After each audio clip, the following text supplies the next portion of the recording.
संसिद्धिम् आस्थिता जनकादयः लोकसंग्रहं मेवापि संपश्यन् कर्तुम् अर्हसि। श्लोक 20। इसकी चर्चा हमने की थी कि इस श्लोक में भगवान दृष्टांत दे रहे हैं। तो पिछले कक्षा में हमने चर्चा की थी भगवान की प्रवचन की जो शैली क्या है। पहले भगवान ने एक सिद्धांत की उपस्थापना की, उसके बाद अनेक हेतु दिए, फिर अब दृष्टांत के साथ उस हेतु को प्रतिपादन कर रहे हैं और अंत में निगमन वाक्य है। निगमन वाक्य भगवान क्या बोल रहे हैं? अर्जुन कार्यम कर्म समाचर, तुम अनासक्त होकर कर्तव्य कर्मों का भली भांति पालन करो। क्यों? तो अभी दृष्टांत किसका दे रहे हैं?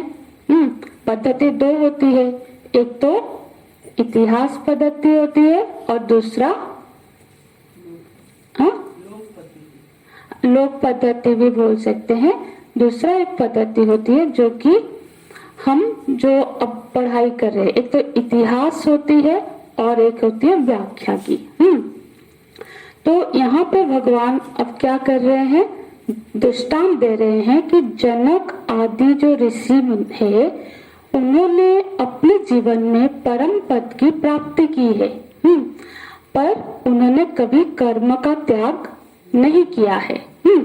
तो यहाँ जनक आदि से हम अनेक ऋषियां जो कि हमारे पुराणों में वर्णित थे, जो कि महाराज के रूप में कार्यरत रहे, राजा के रूप में कार्यरत रहे और परम पद को भी प्राप्त किए हैं। जैसे अम्बरीश है, प्रहलाद जी है, द्रुप जी है। तो इन्होंने भगवत प्राप्ति भी की है और साथ ही साथ कभी कर्तव्य कर्म का त्याग नहीं किया है। तो भगवान यहाँ पे उपदेश कर रहे हैं, कर्मण्येव हि संसिद्धिम् आस्थिता जनकादयः। और ये लोग कर्तव्य कर्म का पालन करते करते जब उनका अंतःकरण शुद्ध हो गया और ज्ञान में उनकी निष्ठा बन गई और परम गति की प्राप्त हो गई और फिर कोई कर्तव्य कर्म उनका शेष नहीं रहा।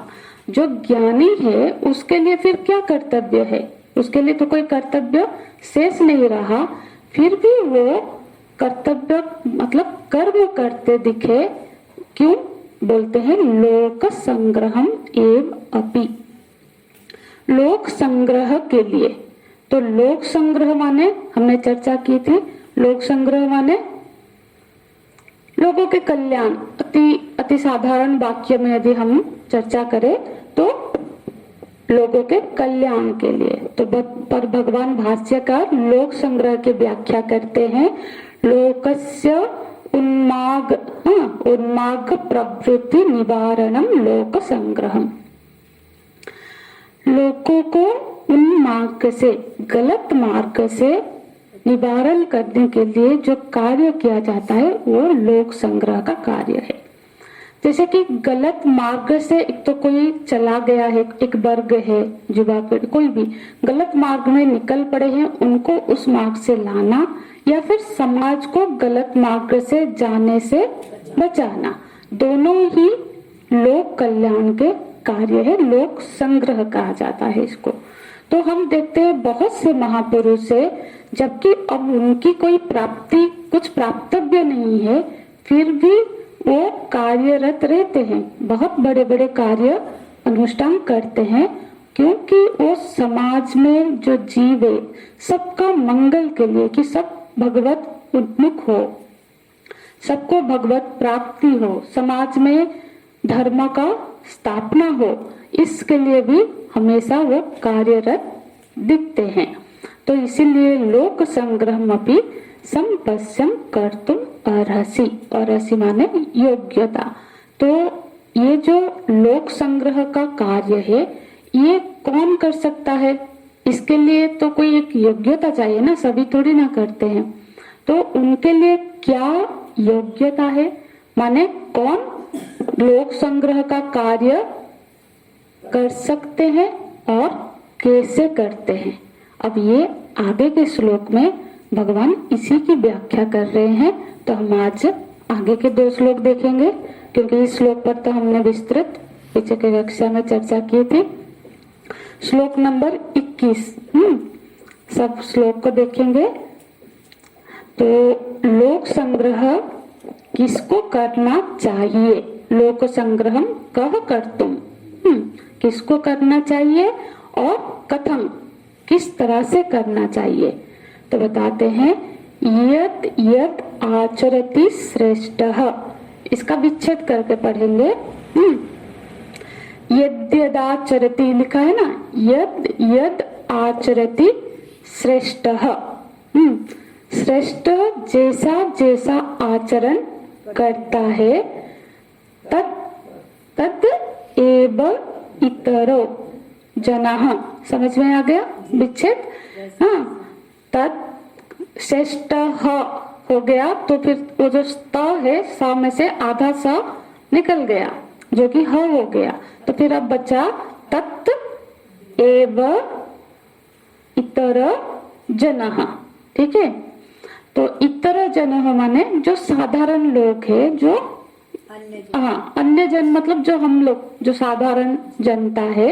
इतर जनः तत्, तत् माने उनको, उनको वैसा क्या करते हैं, आचरति, क्योंकि आचरति यदि पहले है तो वही आएगा। तो जैसा जैसा श्रेष्ठ लोग आचरण करते हैं, वैसे वैसे उन्हीं को ही अनुकरण करते हैं, वैसा आचरण इतर जना, बाकी जो साधारण लोग है उसको करते हैं। तो ये तो एक वाक्य हो गया। दूसरा वाक्य क्या है, स यत् प्रमाणम कुरुते, स माने स श्रेष्ठ, जो श्रेष्ठ व्यक्ति, यहाँ पे श्रेष्ठ की ही व्याख्या हो रही है। ठीक है, यहाँ स माने वो श्रेष्ठ व्यक्ति, यत् प्रमाणम कुरुते, जैसे जिस चीज का प्रमाण कर लेता है, जैसे कि वो जो प्रमाण क्रिएट कर लेता है ना, जिसका प्रमाणिक कर लेता है, लोकः तद अनुवर्तते, इसको ऐसे पढ़ेंगे, लोकः आधा उसको विच्छेद कर लेंगे, लोकस तद अनुवर्तते है ना, तो उसको लोकः तद अनुवर्तते।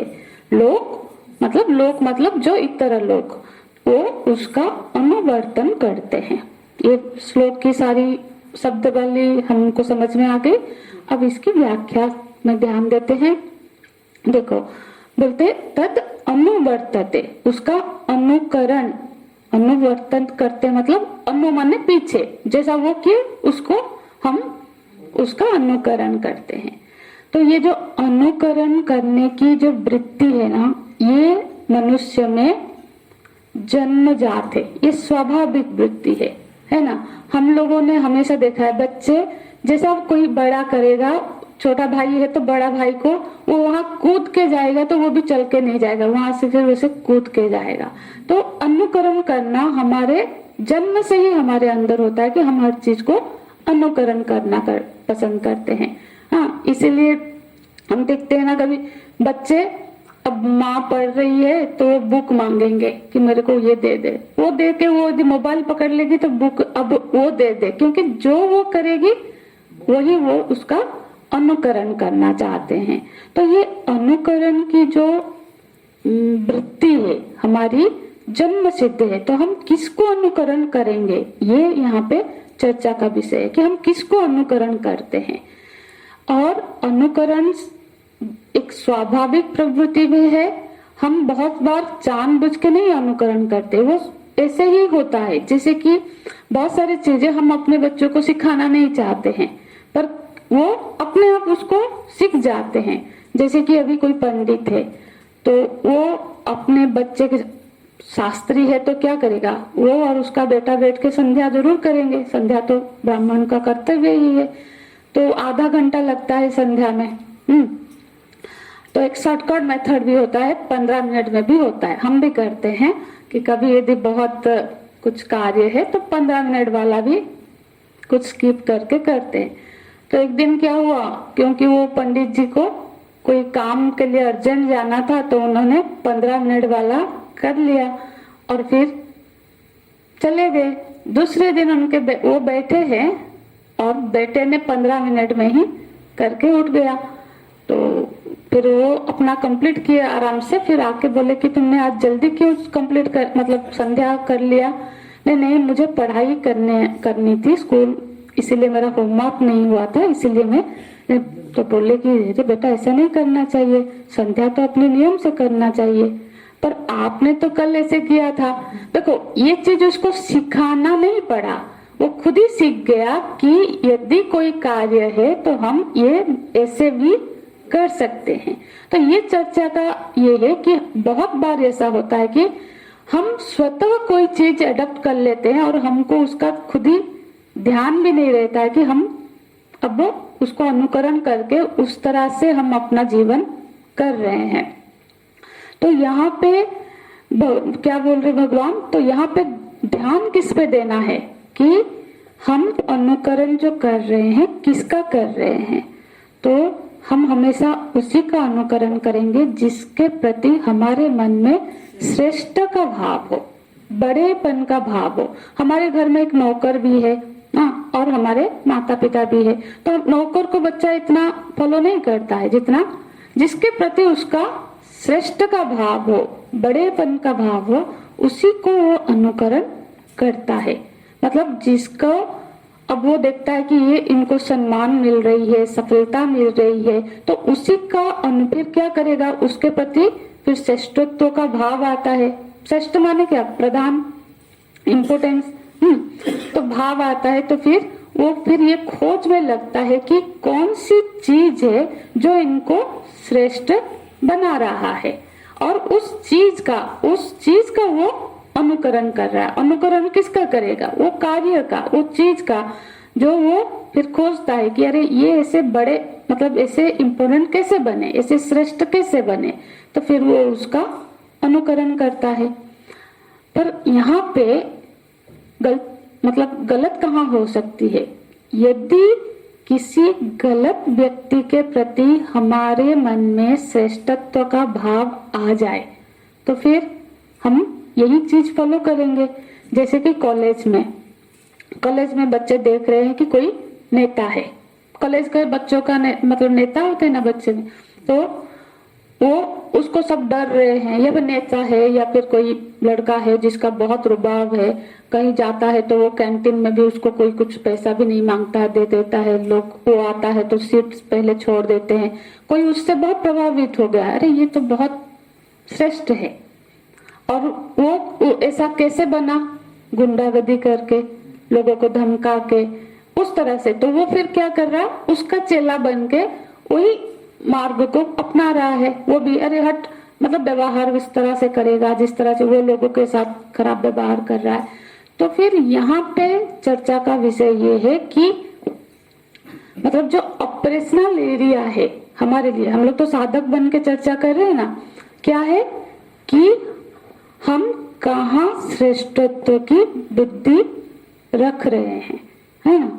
तो जीवन में क्या होता है आजकल, तो बहुत जो फिल्म में एक्टर्स होते हैं उनको आदर्श मानने लगते हैं बच्चे, खिलाड़ियों को आदर्श मान रहे हैं।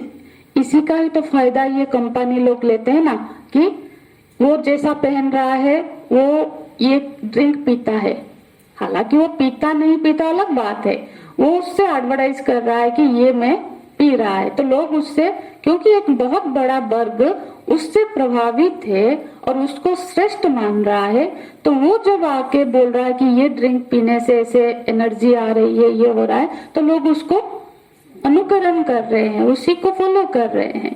कोई अच्छी एक्ट्रेस है तो वो क्या कर रही है, जैसे पहन रही है, कोई साबुन लगा रही है, तो उसी को हम अनुकरण कर रहे हैं। तो ये जो है, यदि हमारी श्रेष्ठ बुद्धि किसी संत में बन रही है तो फिर क्या होगा? हम किसका अनुकरण करेंगे कि कौन सा चीज उनको, उनके अंदर जो संतत्व की भावना है, जो साधुत्वपन की भावना है, उसी को फॉलो करेंगे, है ना? तो फिर हमें चूजी होना चाहिए कि हमको ये ध्यान में रखना चाहिए कि किसके प्रति हमारे मन में श्रेष्ठत्व का भाव बन रहा है। असल में श्रेष्ठ कौन है ये यदि हम जाने तो फिर हम सही चुनाव कर सकते हैं। तो श्रेष्ठ कौन है? अब बताओ, कोई बताओ कि श्रेष्ठ किसको हम बोले? कोई यदि छोटा मोटा डेफिनेशन अपने से सोचे कि हम किसको श्रेष्ठ माने। देखो, श्रेष्ठ कौन हो सकता है?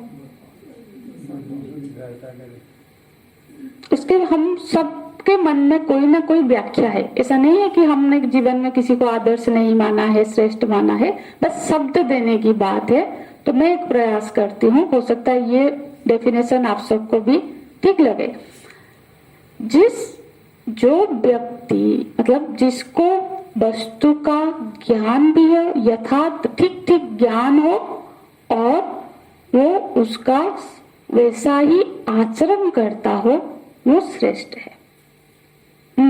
माने देखो, समाज जिसको संसार की सही, संसार क्या है पता भी है, मैं क्या हूं ये भी पता है, मतलब जो पता है उसके अनुरूप उसका आचरण भी हो। बहुत सारी चीजें हमको पता होती है, हम बोलते भी है, लोगों को भी उपदेश देते हैं, पर उस हिसाब से हमारा आचरण नहीं होता है। तो श्रेष्ठ वही हो सकता है जो उस वस्तु का उसको ज्ञान भी है और उसके जीवन में उसका आचरण में भी वो है। तो उसी का अब हम फिल्म स्टार को श्रेष्ठ मान के उसको आदर्श बना रहे। किससे प्रभावित हो रहे? जो रोल उसने प्ले किया है ना, उससे हम प्रभावित हो रहे हैं। पर वो क्या उसके आचरण में होगा? जीवन में नहीं है।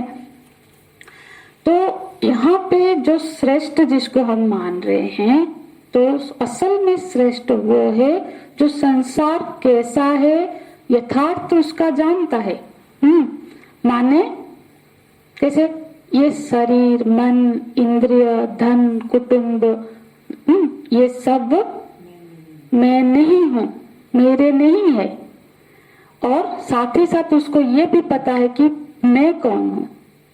हाँ, ये जो भाव भी मेरे अंदर आ रहे हैं कि मैं जो दानी हूँ, तपस्वी हूँ, ये भी मेरे ऊपर आरोपित आगंतुक भाव है।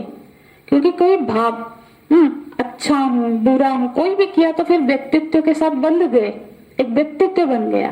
तो इस सबसे भी परे ऊपर मैं हूँ। मतलब जो श्रेष्ठ व्यक्ति है उसका व्यष्टि समष्टि तो समझते हैं ना, हम तत्वबोध में आगे चर्चा करेंगे। व्यष्टि माने इंडिविजुअल, समष्टि माने पूरा यूनिवर्सल, टोटल में। तो उसका व्यष्टि अहम तो है नहीं, मैं बना। और जो समष्टि अहम भी दिख रहा है वो भी लोक कल्याणार्थ है। समष्टि अहम मतलब मैं हिंदू हूँ, मैं भारतीय हूँ, इसका गर्व जरूर है। हिंदुत्व की रक्षा के लिए वो कार्यरत है। देश में जो सारे विकार है उसको दूर करने के लिए, देश की समृद्धि में वो कार्यरत है। ये समष्टि कल्याण के लिए वो अहंकार व्यवहारिक है। ये सब शब्द समझ में आया? मतलब व्यवहार के लिए वो अहंकार कि मैं भारतीय हूँ, मैं एक मनुष्य हूँ, या मैं जीव हूँ, ये व्यवहारिक अहम का के साथ तादात्म्य है, तो वो श्रेष्ठ है।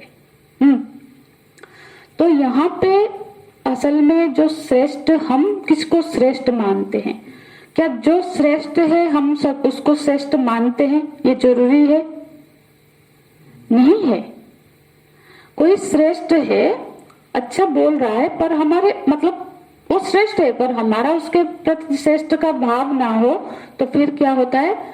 उसकी जो वाणी है या जो भी हो वो हम उतना फॉलो नहीं कर पाएंगे, नहीं कर पाते हैं, क्योंकि वो भाव हमारा उनके प्रति नहीं बना है, भले ही वो श्रेष्ठ है। तो हमारा श्रेष्ठ का भाव कहाँ बन रहा है? यदि हम अपने को थोड़ा सा जॉर्ज करें या फिर थोड़ा सा अपने को मॉनिटर करें या विश्लेषण करें, तो हम देखेंगे कि हमारे अंतःकरण में जो चीज है, जैसे हमको यदि धन की, पद की चाहत है, लोभ है, तो हमारे लिए जो बहुत धनी व्यक्ति है उसके प्रति हम ज्यादा प्रभावित हो जाएंगे।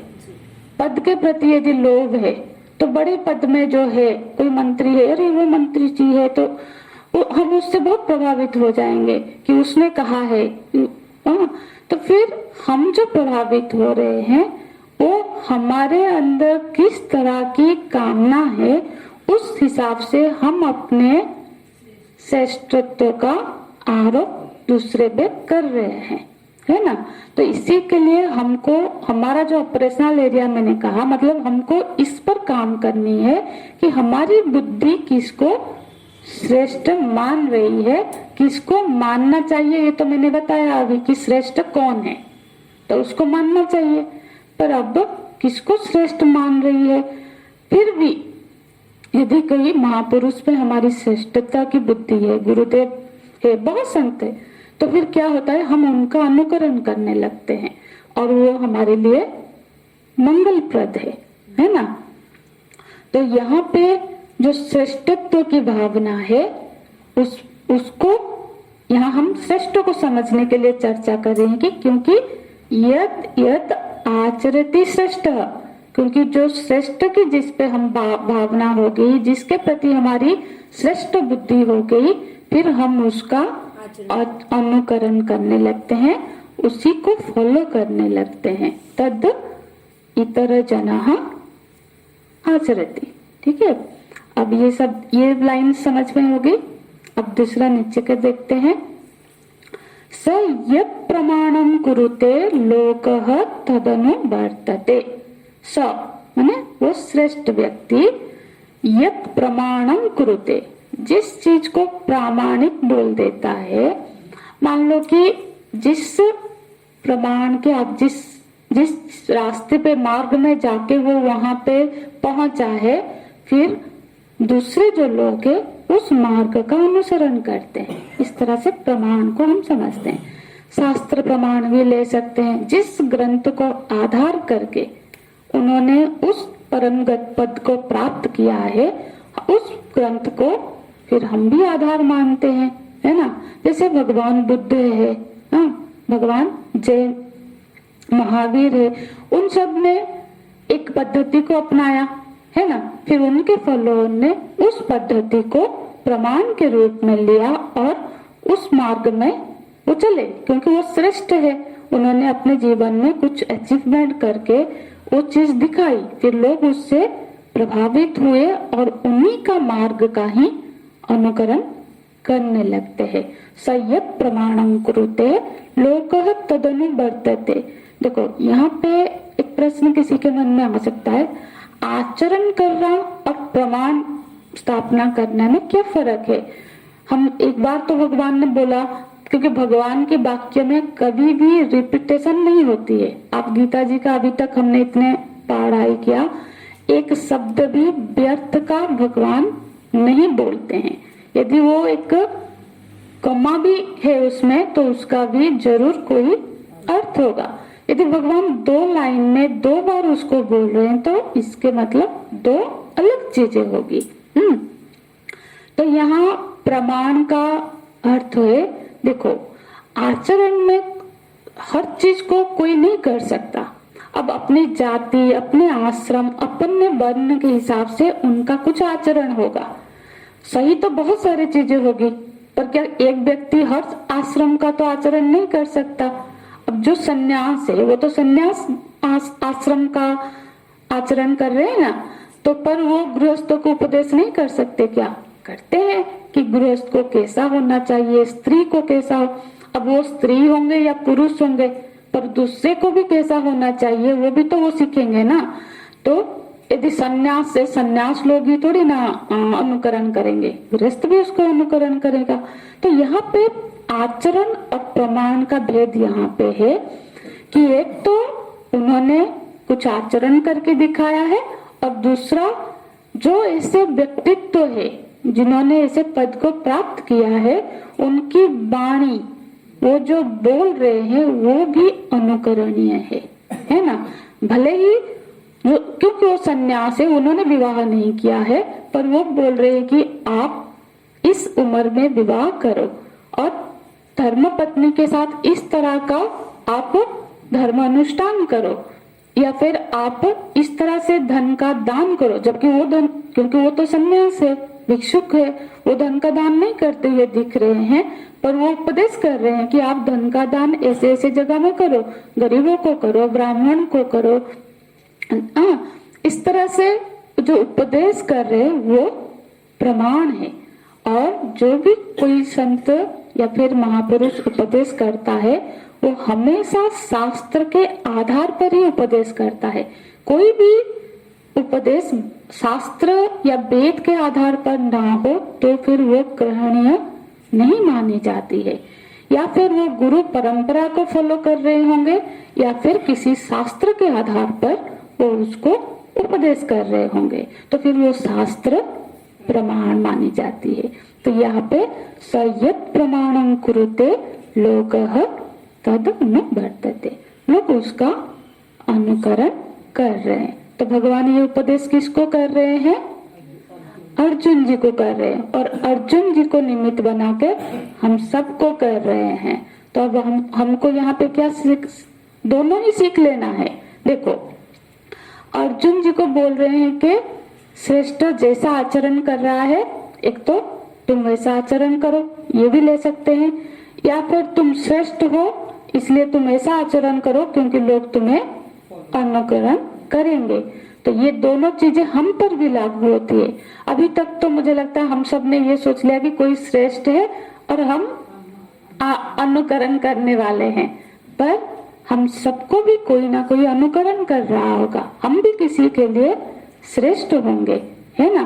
तो फिर हमारी जिम्मेदारी बन जाती है कि हमारा आचरण ऐसा हो कि लोग उसका अनुकरण करे तो वो गलत मार्ग में ना जाए। तो हमारी ये जिम्मेदारी बन जाती है। जैसे कि बहुत बार आपने देखा होगा, माता पिता जब ऐसे ही मतलब उनको बच्चा नहीं हुआ होता है ना, वो जिस तरह से जीवन जी रहे होंगे ना, उनका बच्चा थोड़ा जानने वाला हो जाता है, वो बहुत सतर्क हो जाते हैं, कैसे बात कर रहे हैं, क्या कर रहे हैं, क्योंकि अब वो जानते हैं कि हमको कोई अनुकरण कर रहा है। हाँ, तो इसीलिए हम लोग भी अपने, देखो आप सबके फ्रेंड सर्कल होंगे, हाँ, तो वहां पे कोई आपको अनुकरण कर रहा होगा, आपको आदर्श मान रहा होगा। हाँ, यहाँ पे आपके जो वर्क प्लेस होगा वहां पे कोई आपको आदर्श मान रहा होगा, आपके घरों में। मैंने सुना है आप ही लोगों में से कि अरे बहू तो, हमारे घर में सब बोलते हैं कि बहू हो तो इसके जैसी हो, मतलब वो उनके परिवार में अनुकरणीय है कि बहू ऐसी बहू होनी चाहिए। तो इस तरह से हम सब किसी न किसी के लिए श्रेष्ठ है। अपने बच्चों के लिए आप लोग श्रेष्ठ है ना। तो इसी तरह से हमारी जिम्मेदारी बनती है। तो भगवान यहाँ उपदेश कर रहे हैं, अर्जुन तुम कर्म करो क्योंकि तुम श्रेष्ठ हो। अर्जुन शौर्यवान है, तेजवान है, विद्यावान है, और उस जमाने में बहुत लोग, बहुत योद्धा होंगे जो अर्जुन जी को अपना आदर्श मान रहे होंगे। यदि आप इस तरह से कर्म का परित्याग कर लोगे तो इसी को आदर्श मान करके बहुत एक बड़ा पीढ़ी, एक वर्ग तुम्हें फॉलो करेगा। तो इसीलिए तुम श्रेष्ठ हो, इसीलिए तुम्हें कर्म का आचरण करना चाहिए, कर्म का त्याग नहीं करना चाहिए। हाँ, और तो क्या, मैं तुम मुझे ही देख लो। भगवान आगे के श्लोक में फिर खुद अपना ही दृष्टांत दे रहे हैं। सोचो भगवान की जो उपदेश करने की शैली कितनी सुंदर है। हाँ, कितनी सुंदर है। हाँ, तो अब भगवान बोल रहे, और तुम्हें यदि अभी भी समझ में नहीं आ रहा है, दूसरे को क्या, मेरे को ही देखो। क्या बोल रहे, श्लोक देखते हैं। अब भगवान अपना दृष्टांत दे रहे हैं, न मे पार्थास्ते कर्तव्यम त्रिषु लोकेषु किंचन। हाँ, ऊपर का शब्द मतलब पहले ऊपर की लाइन देखते हैं, क्या बोल रहे हैं भगवान, न मे पार्थ अस्ति, विच्छेद कर लेते हैं। हाँ, हे पार्थ, न में अस्ति कर्तव्यम अस्ति, न में कर्तव्यम अस्ति, अस्ति मतलब है। हाँ, कर्तव्यम, मेरे को कोई कर्तव्य नहीं है। मेरा कोई ऐसा कर्तव्य नहीं है। हाँ, ऐसा नहीं है कि यहाँ पे नहीं है। त्रिषु लोकेषु किंचन, त्रिषु मतलब ये तीनों लोकों में भी, हाँ, थोड़ा सा भी, किंचन भी, किंचित मात्र भी मेरे को कोई कर्तव्य है नहीं। हाँ, तो क्योंकि आप किसी को याद है, मैंने कहा था कर्तव्य तब तक है जब तक एक शब्द बताया था, भूल जाते हैं सब लोग। मैंने कहा था कि कर्तव्य तब तक से जब तक कुछ प्राप्तव्य है, कुछ पाना है तो कुछ करना से है ना। देखो, हमको मोक्ष की प्राप्ति करनी है तो फिर कुछ कर, क्योंकि प्राप्ति करनी है तो मोक्ष तो हुआ नहीं, तो फिर कुछ यदि पाना है तो कुछ करना से जब तक प्राप्तव्य रहेगा तब तक कर्तव्य रहेगा। तो यहाँ पे देखो भगवान भी वही बात बोल रहे हैं यहाँ पे कि देखो, न मे पार्थास्ति कर्तव्यम त्रिषु लोकेषु किंचन, मुझे ये पूरी सृष्टि में कोई कर्तव्य मेरा शेष, कोई कर्तव्य मेरे को है नहीं।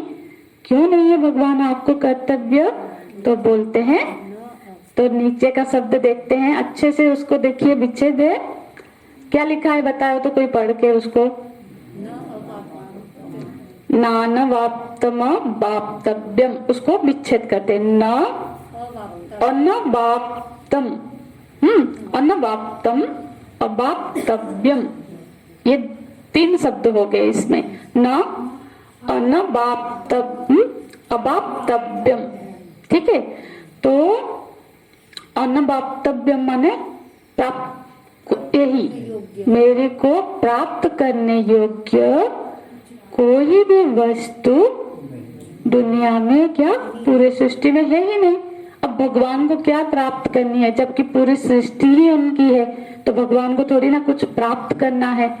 पर फिर भी दूसरे शब्द में क्या बोल रहे, वर्त एवच कर्मणि, पर मैं तो बर्तन कर रहा हूँ, मतलब मैं कर्म कर रहा हूँ, तो मुझे ही देखो कि मुझे कुछ प्राप्त करने, मेरे को कोई, पहले बताया कि मेरे को कोई कर्तव्य नहीं है, फिर बता रहे क्यों नहीं है, क्योंकि मेरे को कोई कुछ प्राप्ति नहीं करना है। जब प्राप्त नहीं करना है तो कर्तव्य भी नहीं है, फिर भी मैं कर्म कर रहा हूँ। बहुत कर्म किए हैं भगवान ने, है ना। हाँ, अवतार लिए हैं, तो जब संसार में अवतार लिए हैं तो भगवान हमेशा कर्म करते हुए दिखे। इतने राक्षसों का वध किया, हाँ, फिर शांति की स्थापना की, फिर इनके मित्र बने, टेढ़े भी किए सीधे भी किए, बहुत कर्म किए, तो कर्म करते हुए दिख रहे हैं। तो भगवान खुद अपना दृष्टांत दे रहे हैं कि अर्जुन, जनक आदि ऋषियों की भी दृष्टांत दे दी, तो श्रेष्ठ हो, इसलिए भी तुम्हारी जिम्मेदारी बन जाती है कि तुम्हें करना चाहिए, कर्म का त्याग मत करो, अकर्मण्यता का दोष लगेगा और दूसरे लोग भी तुमको फॉलो करेंगे, तो लोक संग्रह की कार्य जो है, जो तुम्हारी, मतलब तुम्हारी अपनिंदा होगी, निंदा होगी, तुम दोष के भागी हो गए।